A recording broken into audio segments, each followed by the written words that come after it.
O, anong plano? Hindi ko alam. Ako. O, anong plano, anak? Magagalit daw po, are. Magagalit ako. Tapos Kanino ka magagalit? sa dalawa. Ganyan yung Susuntukan kami mga nangyari. Oo, sige. Yan, mga yan, sir. Pinagtutulungan ako ng mga yan. Magdapat ako yung bago. Kaya, sasabihin ko yung mga yan. Porkit ako'y bago, sir. Pinagtutulungan ako ng mga yan. Pinabata ata ako ng mga yan, sir. Ayan. Susubok ka sa Sir Ronnie. Opo. Ang isusubok mo sa Sir Ronnie ay... Sir, mamaya kausapin mo nga si Neil at saka si Erickson. Para may problema at ang dalawang. Isa-surprise lang natin. Tara. Narin na kami. I-ready mo lang yan. I-ready mo lang yung doon. Baka dumating siya. Hindi. Hindi, kunwari kayo nagkasagutan. Basta iba yung topic. Bulyawin mo agad si, si Erickson. Go, galingan mo ha. Pang-best actor ha. Hindi sa lahat ng panahon at sa lahat ng pagkakataon ay okay lang na magbiro. No. May mga biro na akala natin okay lang. Pero hindi. Tsaka isa pa. Know your limits. Yung limitasyon ninyo kung paano kayo magsisalita sa inyong katrabaho. Hindi pwedeng lahat ng gusto nyo sabihin. Hindi pwedeng lahat ng laman ng isip nyo ay ibubuka ng bibig nyo. May mga pagkakataon na yung natakbo sa isip natin ay kung maaari ay ipigilan natin na ilabas sa bibig natin. Lalo na kung makakasakit tayo ng kapwa natin.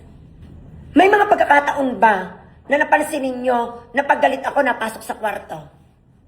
Anong dahilan? Lagi niyong tatandaan lahat kayo.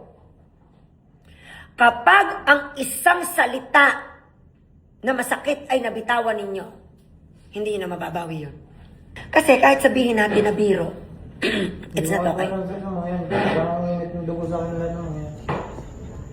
Okay, Erickson, anong problema mo kay Neil? Yung ano lang po sir, napag-ano po namin galing yung about sa tubig. Anong about sa tubig?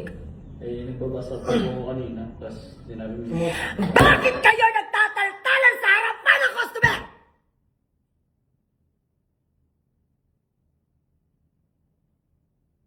Sticker ng happy birthday.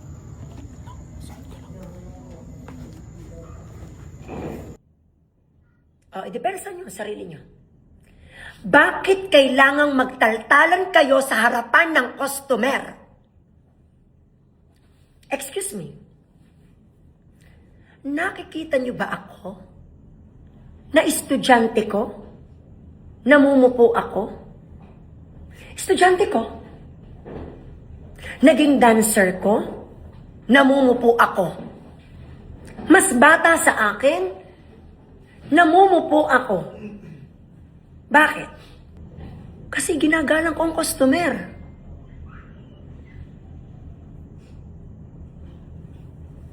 Ano namang babastos nyo? So, hindi nakakapagpigil kayo. Sinanggi pa naman po ako. Muntik na marapon sa kayo. Hindi kaya po nakapagpigil na po naman. So, gusto nyo maging toxic ang working environment nyo? Tandaan nyo, pag sinimulan nyo yan, hanggang dulo, kahit araw-araw magkita kayo,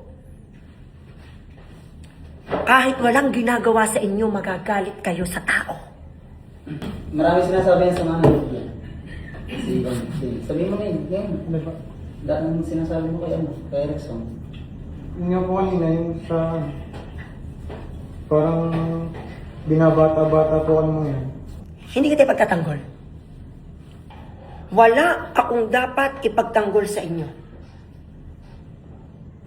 Ang kailangan dito, itama kung ano ang mga mali ninyo. Sige. Nagagalit ka dahil dati mong trabaho binigay ko kay Neil?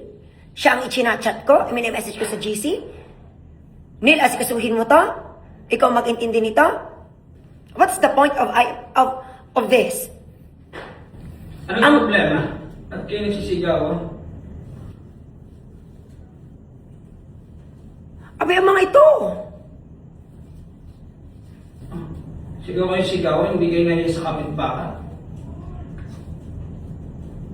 Baka kala niyo umaga, ngayong gabi na. Sino ka nag-aaway diyan? Eh kayo magkakasama sa trabaho, ba't kayo magayaan?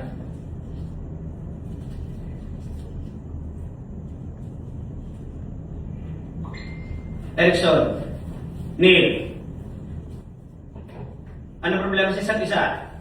Sabihin mo kung ano nagiging problema ng dalawang iyan. Hindi mo sasettle hanggang hindi nasasabi ko ano problema na sa isa't isa. Ganito na lang. Gusto niyo matapos? Madali lang sa akin.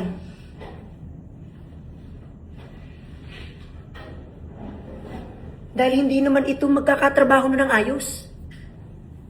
Pag ang dalawang yan ay gayaan. Ano problema, Erickson, kay Neil?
Ayoko ng joke niyo.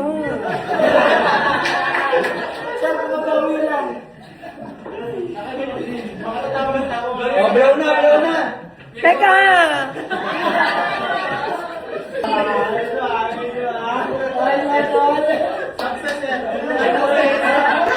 Yung totoo, nag-away kayo, hindi.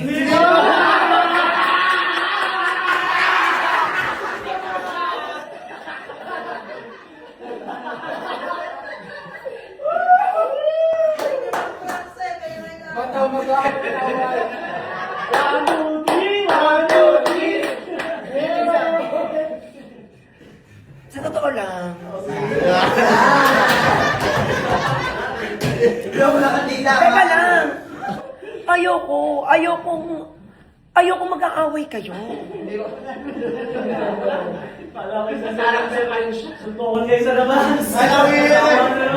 Kahina yung dalawa. Hindi nga, sa tunay. Ari ay... Hindi ako... Dinibdib ko siya. Yung sigaw ko, totoo yun. Pero alam kung bakit? Ayoko maging toxic ang workplace niyo. Kasi kaya ako nag-resign dahil toxic ang workplace ko. Ayoko mag-aaway-away kayo.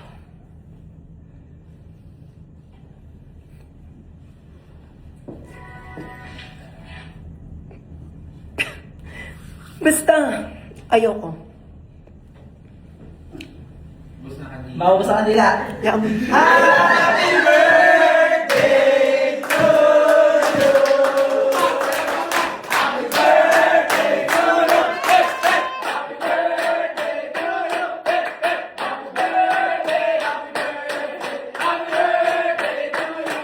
mga best actor?